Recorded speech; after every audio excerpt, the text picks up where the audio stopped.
Spaulding, get dressed. You're playing golf today. No, I'm not, Grandpa. I'm playing tennis. You're playing golf, and you're going to like it. What about my asthma? I'll give you asthma. Double turds. Spaulding! I want a hamburger. No, a cheeseburger. I want a hot dog. I want a milkshake. I want potato You'll chip. get nothing and like it. You're gonna eat your fat. Spaulding. Hey, John. There he is. Hey, Darek. Hey, I'm so happy we finally put this together. Yeah, it's fun. Yeah, how have you been? Good. Still recovering from actually in a rehab facility. I'm recovering from a fractured ankle. So, but yeah, on the mend, definitely. Oh, that's so great to hear. John, were you born in Massachusetts? No, I was born in Japan, Tachikawa Air Force Base. I was an Air Force brat. Oh, that's interesting because I thought you might have had Florida roots because that's where Caddyshack was shot. Yeah. You know? No, that's in fact, that was the first time I'd ever been to Florida at that point. Oh, wow. John, I have to say, you took a throwaway character and made him an icon. Like, does that ever occur to you that you did that? That was a huge accomplishment. I've been told that. Yeah. Yeah. I still don't believe it, but it's stunning to me, John, that you didn't do more projects because you were so gifted at on screen and you were so awesome. And I was just stunned at this. I mean, maybe I knew it and I forgot it, but like I didn't know that you were just a one and done, and I couldn't believe it because every word that comes out of your mouth in this movie is like iconic and it's like a household phrase or quote at this point. Well, I think they were very kind to me in the editing room. There's some other characters, Hamilton Mitchell, for instance, who played Motormouth, the caddy that wouldn't shut up and it was always talking to his golf. He had a much bigger part actually in the original script, but and unfortunately he passed away a few years ago. He and I stayed in touch over the years. We kind of lost touch, over the last few years, and I was sad to learn that he had passed away.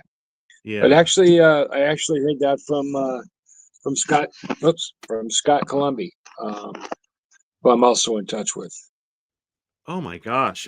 So from what I read, John, in interviews that you've done before, this part was almost came by as like, I don't want to say a fluke, but like you weren't looking for this part as far if I'm reading what I read correctly. I'm sorry, say again. Were you because I feel like this is a part that you were not you weren't looking to audition, that they kind of picked you weren't really going for a role. Is that you kind of were along for the ride with a friend? And I thought I read that they wanted you. How did you get the part? Maybe I read it wrong. Yeah, that was at I think there's an interview on YouTube on the Spaulding Speaks, something like that. Yeah. So I was in New York. It was my just after my sophomore year in college, and I went back to New York to visit a friend for the summer. And my friend Michael Longfield, his agent was Tina Jacobson, and so we went Jacobson and Wilder, and so we went up to her office, and I was just kind of hanging out with Michael, and he had to pick up a check. And so, I met the agent just real briefly, said hello. Yeah, he's an actor too. So, and then, never thought, in her New York agent persona, just, oh, yeah. Nice to meet you. Now get lost. See you later. Yeah. And a few weeks later, Jackie, the agent, calls Michael and says, is that fat friend of yours still around? And it was really funny. Michael goes, yeah, he's standing right here. John, it's Jackie Wilder, my agent. Tina Jacobson, my agent. And I said, hello, hello. And she goes, can you be on 58th Street between 5th and 6th tomorrow at 2, like 2 in the afternoon, something like that? And I said, sure. Okay, you're going to read for Harold Ramis for a new project they have coming out about golf. Do you play golf? No. Oh, All right. Well, go ahead and show up. We'll just see what happens. So I went there, interviewed. Harold Ramis was there. I want to say that Al Franken was there too, possibly. Wow. But there was a bunch of people, bunch of casting people there, and I read a few lines from the script, and that was fine. They said, they were very nice, and I said hello. But I'll never forget that right before I went up, this was my first summer in New York. I was living in Seattle at the time for college, and right when I got out of the subway, these two guys that were, they have the pallets that they sell like nuts and dried fruit and stuff. They were Yeah. just going at it with like baseball bats at each other, and it was a really hot, summer day in New York. Excuse me, and these two guys like, well, this is not a good omen. So I went up, did the interview, went home, thought nothing like it, and I was literally. It's in August, and I was literally packing to go back to Seattle for my junior year in college. Right. And the agent calls and said, same thing as your friend there. You can go and say, like, I wasn't standing right there at the time because, hey, John, Tina wants to talk to you. I'm like, okay. Hi, Tina. And goes, so you got cast in that movie. Like, what? Now, it's kind of funny because when like my friend Michael, I mean, we were best friends, but it's kind of weird when his agent actually gets work for another person. Right. So, Right. but he did pretty well. So yeah, and then she goes, "Did I ask you this? Do you play golf?" I'm like, "No." Well, you're gonna need to take golf lessons. So they paid for. I think it was on like 57th Street or something. It was a in big indoor range, and I took golf lessons but it actually worked out for the movie because Spaulding is not a good golfer, and it actually worked in my favor You're that right. I was really bad at golf, so Yeah. it kind of worked out. John, did they ever tell you why they wanted you? Did they ever say this Harold or Al or whomever? Did they ever tell you why you're the guy they went with? I learned many years later, and that Joel Murray, Bill's younger brother, was Yeah. actually slated for the role. And Joel and I actually we've met a few times. We became pretty good friends. And so I no, they never really came out and said, but one of the writers, Doug Kenny, pretty famous for he and Brian McConaughey, pretty famous for National Lampoon. Um, I was Doug kind of became my mentor. He was on the set. He was, in fact, in the movie. Remember the two couples that were always following Rodney around, partying and martinis and Yes. stuff like Yes. that? Yeah. Yeah. So that was Doug Kenny and Okay. his and John Hurd's sister, Cordis Hurd, who and I became friends, and uh, uh, Brian McConaughey Yep. and his wife. So they were hanging out. But Doug was Spaulding was sort of Doug when he was a kid. Mm, mm. Rich country club environment. But all the other, but the Murray brothers were all. I think they were in Willamette, and at a golf course there. That's where and they're actually their eldest brother Ed, who's just. I actually don't even know if Ed's still with us, but super nice guy. And it was kind of a lot of Ed's um, experiences at the golf course that they all caddied at. So pretty Yeah. cool stuff. Yeah. Yeah. That's really cool stuff. I work with a woman in my other job, and we have a laugh because she has a relative. One of her nephews is, we call him Spaulding because he does all the things that you did in Caddyshack, like just like this attitude, this like not aware of himself, just has this bizarre behavior. So you've influenced generations. But John, in all seriousness, why didn't you go forward and continue this career? Because honestly, like I can't think of a role in the 80s or anytime, frankly, where a character makes the most out of every line and is iconic. And there's a lot of people that love Caddyshack that truly believe that your character makes your character makes the movie, John. Well, of course that would have been great, but I don't know. Right when we wrapped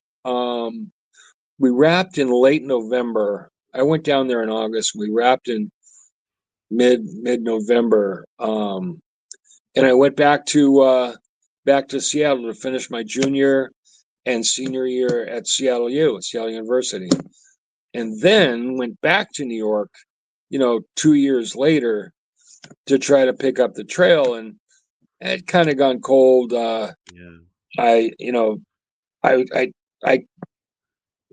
was able to work with an agent at Jacobs and Wilder, but I wasn't really getting many calls. I got a commercial at that from them, but just kind of a series of events, and I really I was trained as a stage actor, and New York was pretty tight at the time. So, over a period of time, I just kind of, I lost the inspiration to keep doing that, and then got in the hospitality industry, and then into real estate, and never looked back. So, I don't hold any regrets. I mean, sure, if maybe I'd worked a little bit harder to get another role or something like that, but most of the people that were involved in that film were in Los Angeles. Bad career move. Maybe I had really no interest in going to LA. New York was where I thought it should be obviously for the stage, and so no regrets though. No, and you shouldn't, because talk about leaving on a high note. Like, and what's even weirder is that it's also Ted Knight's last movie, which I never knew. It's his last movie. So talk about that. What was Ted like? He in a movie where there was a lot of ad-libbing, he seems like a guy that would get pissed off at that. Like, he's always by the book, by the script. Oh, Ted was a great guy. We became really friendly. He actually didn't like me at first. I was kind of terrified because he saw the first dailies he saw. One of the first scenes I did on camera was, remember the one where he's talking to Danny, and I'm in the background hitting that wiffle ball. Then it's going, turds, double turds. Yeah. The ball's going like 10 feet. Well, Harold told me to do that, and Harold didn't tell Ted that I was going to do that. So the next time you watch it, look at Ted's face when he's turning around and looking at me. He's pissed. Yeah. He's genuinely pissed. And and we used to meet like every 3 or 4 days and watch what they called dailies then. Right. They were film clips of the stuff we just shot. Right. And Ted came up and went, "So you tried to upstage me?" And I remember Harold Ramis coming over and saving me. Like, "No, Ted, I told him to do that. Don't get mad at him." Oh, no, I was just going to say probably something I would have done when I was your age. Yeah, so it was pretty cool. John, you're right, because now that I think about it, he, like, the look on his face, he goes, "Spaulding!" Like, he's really pissed when he says it. He's seriously pissed. Yeah.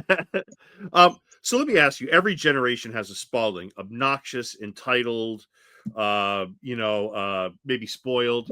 How do you see Spaulding, John, and what did you want people to see in Spaulding? I'm sorry, say again. So every generation has a Spaulding, right? Every generation has this type of. How do you see Spaulding, right? He's obnoxious, he's entitled, he's spoiled, he's all these things. How do you see Spaulding, and what did you want people watching the movie to see in Spaulding? Didn't really think of it at the time. Yeah.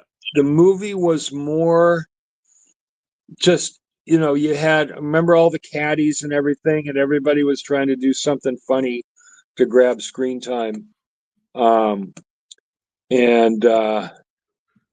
It was, I don't know if you've read the stories, but as far as the script, it kind of became a free for all. Yeah. Like it was a lot of improv. The script really went out. The original script was sort of a coming of age tale about Danny Noonan, and it still kind of is, but there are some other funnier distractions got in the way, so I think they kept, Yeah. Why do you think that your character Spaulding hits home with so many people? Because I was reading stuff on the internet today. I mean, I can't believe this movie is 45 years ago, and people love Spaulding. People that golf, people that don't golf, people that love movies. What is it about him, John, that people love so much, you think? That's a really good question. I've never really, but I remember reading there was I think it was in the Globe. It was after I'd moved to Boston, and there was an article, and they called me something like a spirited libertine, and of course I had to look up libertine. I had no idea what that meant, but I don't know. I think he's just he's just an oddball, and he's kind of a jerk. And I think everybody has. I think you mentioned that was one of those in the family. Like, there's always an Uncle Bill, an Uncle John. Like, I was never like Spaulding, but I'm uncle to many of my friends' kids, especially my friends the Marcelinos. I'm godfather to their eldest son, and Josh, the youngest. They were calling me Uncle John, and then it was UJ, and then Josh came up with. So my name, in the family is Udge UJ. Yeah, got it. So I got it. Yeah, that's really great. How many memories do you have of like Chevy Chase or Rodney or Bill? I don't know your shooting schedule, so I don't know if you ran into these guys, but I know Ted, clearly you guys have a great rapport. But Chevy has a rep for being difficult. I don't know if him or Rodney was, obviously a show stealer too, and then Bill Murray. Any memories of these guys, John? Rodney was hysterical. I mean, but he was really paranoid because Right. like the night I was in the lobby the night he came in, and it came into the hotel there where we were staying. The hotel was right on the golf course, and that could be its own book, Tales from the Hotel, where Caddyshack was. But anyway, he comes in, and he'd done a show in New York, and then he flew down to Florida that night, and he would be religiously tape his show. He had a little cassette recorder. It was all cassette then, right? And he goes, "Oh yeah, John Barmon, that's me." And so he goes, "Hey, I want you to listen to something." And at that, I'm like starstruck. Wow, Rodney Dangerfield wants me to listen to something. Okay. And it was his act from the night before that he taped. And so we sat down in his room and puts the little cassette recorder down and hits play. And he's just watching me. And I'm like, kind of like half thunderstruck and half terrified, and he's watching for laughs. He was watching me to think, "Oh, you didn't think that was funny? Oh, that's good. Yeah, I thought that was funny too." So he's watching my reactions to his cassette recorded stand-up act. It was really funny. Now, that was the first night. It was just awesome. Wow, Rodney Dangerfield wanted my opinion on his act. Wow. But so Rodney became kind of a fixture around the hotel. Rodney enjoyed quite a bit of, well, let's see, how do we put this nicely? Rodney smoked a lot of pot. So he was always at night, he'd kind of go running out, and he would like grab people and drag them in his room and play his thing for him. So after about a week, a few days of that, it kind of started to get old a little bit. Right. So you kind of wanted to avoid Rodney at night, Right. because he'd take in his room and grill you about what you thought were funny or not. And but yeah, he was he was just a super guy. When I went back to New York after the shoot, he invited me to his club, and you know, there's 4 VIP seats, and it was just wonderful. He was You know, a really good guy. That's a great story. You know, and John, how about Chevy or Bill? Any memories of them? Bill and I had had no contact during and he was only there for a week. So That's they right. pretty much had to stop everything else and shoot Bill's stuff in that 1 week. Right. And it was that, you remember that scene in Carl's hovel, whatever you want to call that, where Carl lived. Right. Now remember that at the time, Bill and Chevy were not getting along. That was like, Saturday, they were rivals on Saturday Night Live and that. So again, watch the reaction between those. Oh, but the producers go, we're paying these two some of the highest salaries paid in film, and there's no scene with them together. Write a scene with them. So that's how that whole scene came together. And you can kind of next time you watch it, you can kind of feel the tension in that scene a little bit.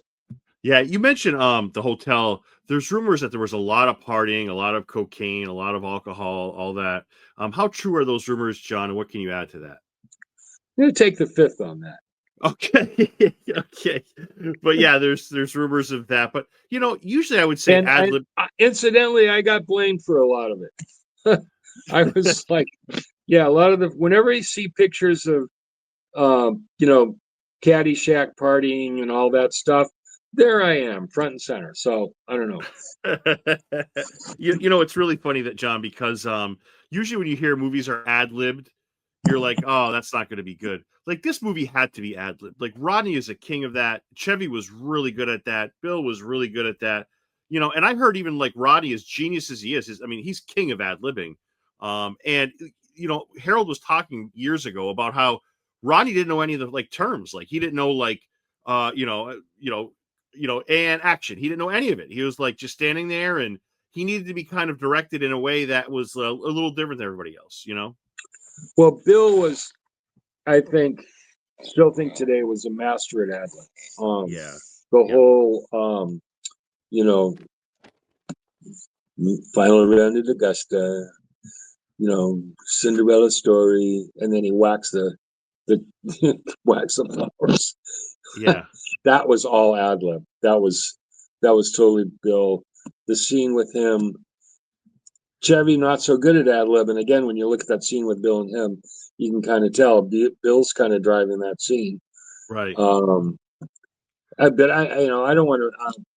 Honestly, Chevy, I've said some probably stuff over the years, but the only issue I ever had with Chevy was he never, the shtick that you saw him on camera or on Saturday Night Live, he never stopped it. It was when he came off camera, he was still doing that. Oh, it never stopped. Oh, yeah, yeah. Well, John, you're not alone, because a lot of people say, a lot of actors have issues with, like, excuse my French, like, a lot of people call him an a-hole. Like, they just say he's just not nice. Listen, we're just talking, and you're talking about your experiences, but I don't know. I just feel like it's a common thing, John. When a lot of people say the same thing, it might be true. Where there's smoke, there's fire, kind of thing.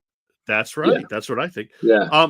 John, let me thank you for all this time. I have a few more questions, John. I really appreciate this. I'm so excited we made this work. Yeah. So, John, I'm gonna have to read some quotes from Spaulding. You tell me if it was ad-libbed or if it was written. I want a hamburger, no cheeseburger. I want a hot dog. I want a milkshake. I want potato chips. You'll get nothing and like it. Scripted or ad-libbed?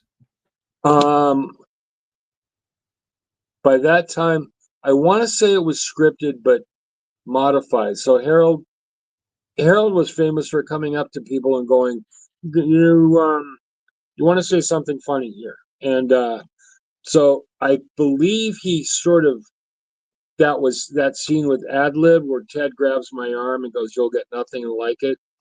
The hamburger, cheeseburger, hot dog, French fries, milkshake. I believe Harold gave me those lines like right before the scene started. So I was like, Yeah. but after a while, I mean, Harold was amazing.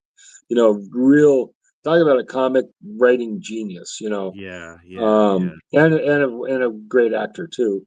Yeah. But yeah, I think like the scene I'm thinking about is I can't remember if it was my ad lib, but remember the scene in the country club, the fancy country club, everybody dressed up, Yeah. and Rodney goes down the table, and you know that scene opens with a line from me going, "Are you going to eat your fat?" Oh, I love it. I love that Yeah, line. and I honestly can't remember if I thought, but again, it was one of those things that Harold came up to me right before it starts. He goes, "I need you to say something funny here," and you know, so, and I think he probably, because I was just too like, I think he might have given me that line, if I remember correctly. But like I said, it's been like almost 50 years. So Yeah. Yeah. in certain areas, the memories, but that was fun. That whole sequence was shot in Boca Raton. Yeah. And, man, did we have we had a great time down there. That was fun. John, we're supposed to, I think we're not supposed to like Spaulding, but I think it works in reverse. I think we fall in love with Spaulding. I think we love Spaulding. Like Spaulding in the real world, we would hate him. But like what we see on the screen in Caddyshack, we love him. He's funny as hell. Like he's just so genuine. He's totally an 80s kid. Like he's just great. Like he's just what you brought to him is not measurable. It's just phenomenal, John. Well, thanks. Well, I think someone said that I was the perfect product of a country club environment at that time. Yeah. And that was the juxtaposition between Spaulding, who was the rich, brat, and Danny, who grew up in a large Irish Catholic household, 9 kids, 1 bathroom. Remember the opening scenes of that where Yeah. he's kind of getting ready, and that was kind of I think that kind of showed they wanted to show that just the difference between those two sort of upbringing. So yeah, I'm very happy and still proud of the fact that I gave that role kind of a voice. John, how about the swimming scene, the duty scene? um, Another underrated. Every time you open your mouth in this movie, it's laughing. It's minutes and minutes of laughter. Like there is no Spaulding has no shitty lines ever. Like every line is dynamite. Every line. Like talk Well, about the swimming in the duty scene, which is oh my that was god. actually my first scene on camera. Oh, all Yeah, it right, was. all I was right. nervous. I was so nervous. And he's like, and Harold, said, "John, don't worry about it. You're fine. Just jump in the pool, swim up to the Baby Ruth. It was real Baby Ruth. I didn't know they floated. Swim up to the Baby Ruth, and then and then they cut it. Now, what's interesting about that is um, the close up with me with the Baby Ruth was shot 2 months later at a different location with the second unit photographer who was Rico Browning. I don't Okay. know. Does that name ring a bell? Sounds familiar. Yeah, yeah. Rico Browning he was one of those South Florida guys that, everybody in the film business down there knew each other, and I think they all called Rico kind of the Godfather. But he was the creature in Creature the Great, the Black Lagoon Oh, in okay. the yeah 1950s sci-fi movie. Yeah, He was an Olympic swimmer. He could hold his breath. How he got the role, he could hold his breath like for an insane amount of minutes underwater. right. And but yeah, it was cool to work with him. He was another great guy. And they all Yeah, yeah. have all the Florida guys, like the prop guys and the grips and all of that. They all have these really deep tans. It's pretty. And then all of his northerners come up, we're just white as ghosts. And but yeah, the all the Florida crew were amazing. I want to give a shout out Michael Selig, who I'm going to send this to. He was in the caddy, the water ballet. He was Yes. one of those guys. And Yeah. when Right. Cindy walks in, and they all kind of tuck their little tummies in, he was in that. So, Yeah. hey, That's Michael. a great. And the whole thing was just so. I tell you, it went by fast. It was like the fastest 2.5, 3 months that I ever knew, and it was just it was pretty incredible. And I'm, if that's what the world is going to remember me by, okay. No, I'm sure you've done a lot more than this, but like it's just that like what's great, John, is that you affected so many generations, right? Because there's kids that are like 12, 13, 14 that are watching it for the first time, and it came out 45 years ago. Like your influences and your the ability to touch others and make others feel better and laugh. That's great, John. That's great. That's a great point. And I think the reason for that was Caddyshack came out when VCRs first started becoming really popular. That's right. Yeah. You could Early 80s, record yeah. it, and I think every frat at that time, recorded it, just watched it over and over, which was fine. I mean, whatever. But I mean, up until like a few years ago, I was in Cambridge. Actually, still do real estate in Cambridge through the wonders of the internet. But anyway, I was in the phone book, and I refused to take my name out of the phone book, and and so I would get calls from 3 a.m, and there being laughter, and the first question, hello, 3 a.m. voice, hello, is it you? who are you looking for? Is it you? Are you Spaulding? And like you could hear like bunch of them in the background, Spaulding, Spaulding, Spaulding, like in the background going, it's him, it's him. Yeah. That was kind of funny, but yeah, that's awesome. And puking in the Porsche. John, is there a scene that you're partial to, that your favorite, that Spaulding was a part of, that was involved in? Is there one that you just by far is your favorite scene? Great question. I think there's more of, certainly any of the scenes with Ted. Yeah. Yeah. Are you guys were a definitely great team you guys were a great team, by the way, John. Just a yeah, great right. team. I know Yeah. Ted was like, he was not proud of his grandson. He was kind of a, but we played that off. But it was really funny at the back at the hotel. Whenever I needed to chill out, I'd just go up, hang out in Ted's room, and we'd play cards or chess or something like that. It was fun. Yeah. Yeah. But yeah, it just went so fast. But I would say, yeah, any scene I had with Ted was great. Excuse me. Yeah. I think the king of them, and they're all awesome. I think the king of them is when you want to You'll Get Nothing and Like It. That might be the best. I think that might be the Probably best. one of the best. Yeah. Yeah. Which Yeah. everybody associates me with that line. Like, and I've signed a few autographs over the years, and I will use that line, like, dear Bob, you'll get nothing and like it. And Yeah. sign Spaulding. And they're like, oh, that's it. Yeah. That's great. So my last question to you is, were there a lot of double takes? Because the movie is so funny. There's so much ad-libbing. People aren't expecting what's going to come out of somebody's mouth. Is there any are there, how like we watch movies and shows now, there's like there's a blooper reel. Was there a lot of that? No, there was not a lot of double Okay. takes. That's a great question. Yeah. No, they were on such a tight budget and such a really tight shooting schedule, because what they did was I was shot at something Oaks. Wow, the memory's going. Anyway, in Florida. It's in Florida, yeah.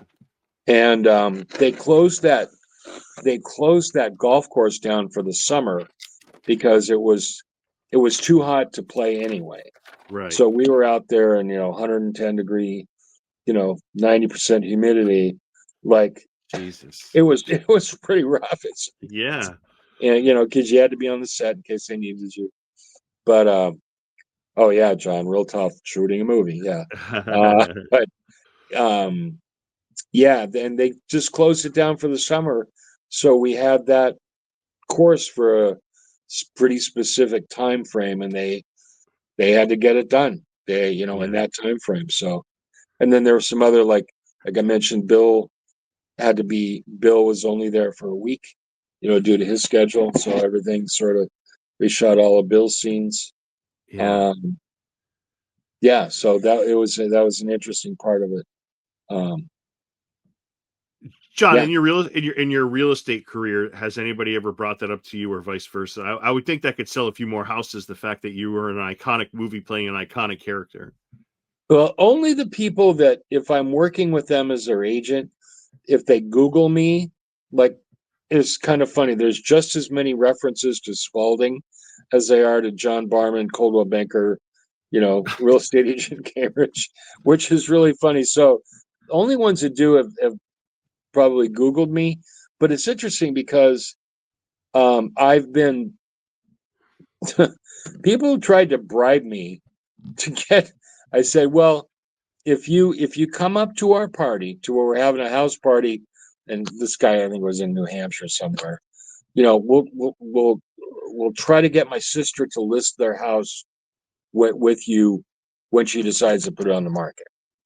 It's just like, what? Yes. Yeah, Yeah.